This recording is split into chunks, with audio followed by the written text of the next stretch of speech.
Assalamualaikum warahmatullahi wabarakatuh. Waalaikumsalam warahmatullahi Berikut wabarakatuh. kita akan melanjutkan atau kita akan laksanakan ujian komprehensif bagi mahasiswa PPG Daljab batch 1 tahun 2024 yang diselenggarakan oleh LPTK Tarbiyah dan Ilmu Perguruan Universitas Islam Negeri Salatiga. Kemudian pada kesempatan ini peserta yang akan maju adalah Ibu Sri Wahyuni. Pada Ibu Sri Wahyuni waktu kami berikan. Silakan. Terima kasih Pak Reza. Assalamualaikum warahmatullahi wabarakatuh. Waalaikumsalam warahmatullahi wabarakatuh. Bismillahi masyaallah la sa'ila yasuku khaira ilallah. Bismillahi masyaallah la yasrifu su'a ilallah. Bismillahi masyaallah ma kana min ni'matin faminallah. Bismillahi masyaallah la haula wala quwwata illa billah ma ba'du.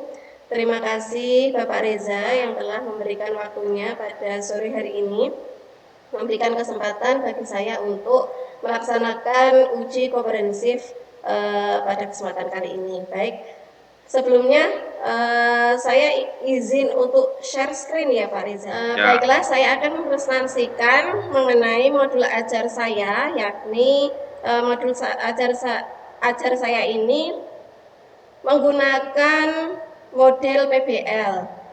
Uji komprehensif yaitu dengan judul Ayo Mengenal Tuhan Kita, materi sifat-sifat Allah Subhanahu wa Ta'ala. Ini terdapat pada kelas 3 SD yang memiliki kompetensi awal. Siswa mampu mengidentifikasi dan memahami sifat wajib, mustahil, dan jaiz Allah Subhanahu wa Ta'ala dengan menggunakan pemikiran yang kritis. Kemudian terdapat profil pelajar Pancasila dan pelajar rahmatan lil alamin, yang mana profil pelajar Pancasila yang ingin dicapai adalah beriman bertakwa kepada Tuhan Yang Maha Esa dan berakhlak mulia. Siswa diharapkan mampu mengenal dan meyakini sifat-sifat Allah Subhanahu wa Ta'ala serta meneladani akhlak mulia yang diajarkan dalam Islam.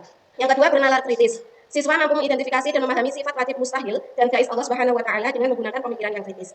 Yang kedua, yakni profil pelajar rahmatan lil alamin, yang ingin dicapai adalah cinta kasih universal. Siswa mampu menunjukkan rasa cinta kasih kepada semua makhluk sebagai wujud dari pemahaman tentang sifat-sifat Allah Subhanahu wa Ta'ala. Yang kedua, toleransi dan harmoni. Siswa belajar untuk menghargai perbedaan dan hidup rukun dengan orang lain sesuai dengan ajaran sifat-sifat Allah Subhanahu wa Ta'ala yang berada dengan mata bijaksana. Untuk sarana prasarana, kami menggunakan ruangan kelas, kemudian medianya papan tulis, spidol, proyektor, dan bahan ajar berupa buku atau modul PAI. Yang ketiga adalah alat peraga. Alat peraga ini berupa poster sifat-sifat Allah Subhanahu wa Ta'ala, alat tulis, kertas gambar untuk aktivitas kreatif.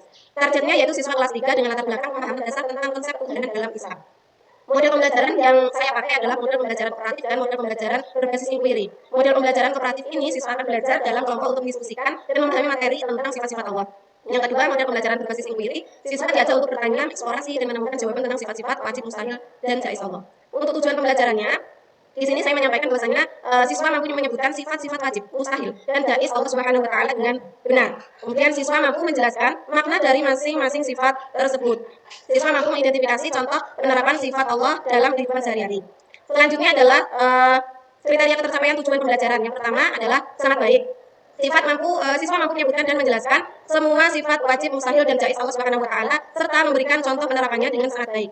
Baik siswa mampu menyebutkan dan menjelaskan sebagian besar sifat tersebut dan memberikan beberapa contoh penerapannya. Kemudian untuk yang cukup, siswa mampu menyebutkan beberapa sifat tersebut dan memberikan 1 atau 2 contoh penerapannya. Kemudian perlu bimbingan. Siswa membutuhkan bimbingan dalam menyebutkan dan menjelaskan sifat Allah Subhanahu wa Ta'ala serta dalam memberikan contoh penerapannya. Terdapat pemahaman bermakna dan beberapa pertanyaan pemantik berupa apa yang kamu ketahui tentang sifat-sifat Allah?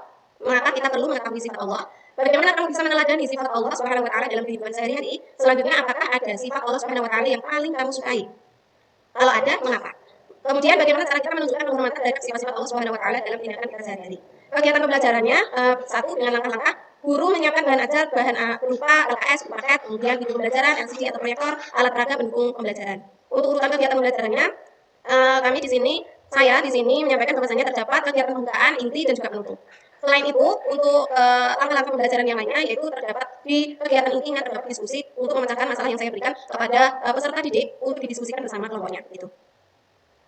Kemudian terdapat refleksi peserta didik. Refleksi ini berupa pertanyaan-pertanyaan yang di situ ada pertanyaan jawabannya iya atau tidak. Jadi peserta didik dalam merefleksikan assessment lisan. Kami menyampaikan terdapat 3 asesmen, yaitu asesmen lisan, asesmen tertulis, dan observasi kelompok. Selain itu juga kami menyampaikan refleksi untuk guru, berupa keberhasilan pembelajaran, metode pengajaran, interaksi siswa, dan perencanaan ke depan. Untuk kegiatan remedialnya, berupa pengulangan materi, latihan tambahan, pendampingan individual, kemudian kegiatan pengayaannya kreatif, diskusi, dan lanjutan. Demikian Pak Reza kira-kira yang dapat saya sampaikan. Terima kasih sebelumnya. Saya akan mengajukan beberapa pertanyaan, silakan dijawab dengan singkat, padat, dan jelas terkait dengan modul atau terkait dengan tugas yang jenengan sampaikan ini. Baik, ya. Apa tujuan pembelajaran dari modul ajar yang Ibu Sri Wahyuni sampaikan? Modul ini digunakan untuk agar peserta didik dapat terkondisikan dengan baik. Kita memiliki strategi-strategi khusus dalam memberikan pembelajaran bagi siswa. Kemudian guru juga dapat mengetahui dan mengidentifikasi kebutuhan apa saja yang dibutuhkan peserta didik selama proses pembelajaran. Seperti itu, Bapak. Kemudian apa pendekatan pembelajaran ini, Bu? TPACK, PBL, atau PJBL, Bu? Untuk pendekatan modul ini menggunakan PBL, Bapak. PBL. Masalah-masalah yang saya berikan, satu di materi mustahil, sifat mustahil Allah dan juga sifat wajib Allah Subhanahu wa taala. Untuk diskusi atau masalah yang saya berikan kepada kelompok-kelompok peserta didik, satu, misal untuk di materi sifat wajib Allah Subhanahu wa taala peserta didik, saya minta untuk menjelaskan bagaimana pemahaman peserta didik mengenai sifat wujud Allah Subhanahu wa taala. Kemudian bagaimana cara mengimplementasikan sifat wujud Allah Subhanahu wa taala atau meneladani sifat Allah Subhanahu wa taala yaitu wujud itu. Contohnya seperti itu. Oke, kemudian berikutnya pemilihan pendekatan dalam pembelajaran ini berdasarkan teorinya siapa, Bu? Untuk teorinya saya menggunakan teori behavioristik dan juga teori kognitif, Bapak. Metode dalam pendekatan pembelajaran ini apa, Bu? Untuk metodenya, yang pertama drama tentu saja karena anak-anak SD ini biasanya masih membutuhkan penjelasan yang sangat rinci begitu. Yang kedua dengan metode diskusi.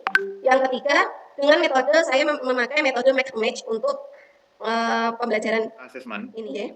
Ataupun bisa dikatakan penilaian itu ada berapa yang jenengan terapkan atau yang jenengan gunakan atau jenengan susun dalam modul ini? Untuk asesmen yang saya buat terdapat 3, yakni penilaian, asesmen lisan. Asesmen lisan ini biasanya saya gunakan untuk menggali pengetahuan atau pemahaman peserta didik setelah saya menjelaskan materi begitu, melalui pertanyaan-pertanyaan singkat untuk mengetahui seberapa paham peserta didik dalam memahami apa yang sudah saya jelaskan. Kemudian yang kedua, dengan asesmen tulis atau asesmen sumatif begitu. Biasanya saya gunakan dalam akhir proses pembelajaran. Yang ketiga yaitu asesmen untuk kelompok, diskusi kelompok, yang mana di dalam diskusi kelompok ini penilaian saya meliputi satu pemahaman materi, kemudian kerjasama kelompok, disiplin. Untuk proyek P5 atau PPRA ini saya mengangkat tema Bhinneka Tunggal Ika, yang mana judulnya adalah pendidikan inklusif, pendidikan tanpa bullying. Aktivitasnya yang akan dilaksanakan seperti apa, Bu? Untuk aktivitasnya, saya nanti akan menerapkan satu pengenalan, yang kedua pendalaman, yang ketiga pembuatan proyek, yang keempat adalah refleksi begitu. Yang pertama pengenalan, tentu saja saya akan mengenalkan bagaimana pendidikan inklusif itu sendiri. Yang kedua mengenalkan bahwasanya pendidikan tanpa bullying itu harus dinormalisasi.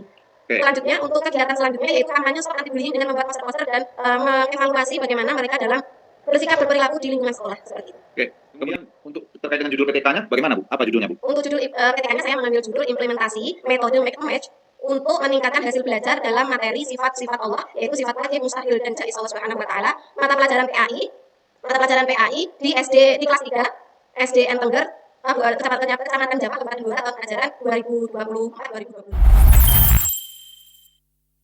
A'udzu billahi minasyaitonir rajim. Bismillahirrahmanirrahim. Alam taro kaifa daraballahu matalan kalimatan kasyajaratin thayyibatin asluha thabitun wa far'uha fis sama' tu'ti ukulaha kulla hinin bi'idni rabbiha wa yadribullahu al-amthala lin-nasi la'allahum yatadhakkarun. Shadaqallahul azim. Oke, silakan di closing statementnya ditutup. Baik, terima kasih Bapak Reza telah memberikan kesempatan kepada saya. Alhamdulillahirrahmanirrahim. Selesai sudah uji komprehensif yang saya laksanakan. Semoga mendapatkan manfaat dan keberkahan. Semoga Bapak Reza diberikan kesehatan, juga diberikan kesabaran dalam membimbing kami mahasiswa kelas S PAIS begitu. Terima kasih. Akhir kata, Allahumma muwaffiq ila aqwamit thoriq. Wassalamualaikum warahmatullahi wabarakatuh.